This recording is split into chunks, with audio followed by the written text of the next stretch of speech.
வணக்கம். என்னுடைய பேர் பாண்டித்துரை. நான் வந்து முன்னாள் டிஎன்எப்பி துறையில் வேலை பார்த்து ரிட்டையர்ட் ஆகிட்டு இயற்கை விவசாயம் பண்ணிகிட்டு இருந்தேன். இயற்கை விவசாயம் பண்ணி அதாவது வானகத்தில் போய் 3 நாள் ட்ரைனிங் முடிச்சுட்டு வந்து ஃபஸ்ட்டு வந்து பூங்காறு நெல் நட்டு வருஷம் வெறும் 8 மூடை தான் வந்துச்சு.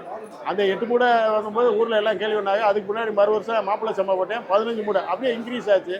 அந்த வருஷத்துல எனக்கு அரசாங்கத்திலேருந்து உழவன் அவார்டு கொடுத்தாங்க. 10,000தோட உழவன் அவார்டு கொடுத்தாங்க.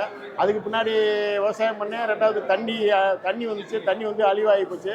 அதுக்கு முன்னாடி அந்த அரிசியை வந்து விற்க முடியாது, ரொம்ப கஷ்டப்பட்டேன். அதுக்கு பின்னாடியே அதை மார்க்கெட்டிங் பண்ணாதே நம்மளுக்கு சரியாக வரும் அப்படின்றக்காண்டி மார்க்கெட்டிங் பண்ண ஆரம்பித்தேன்.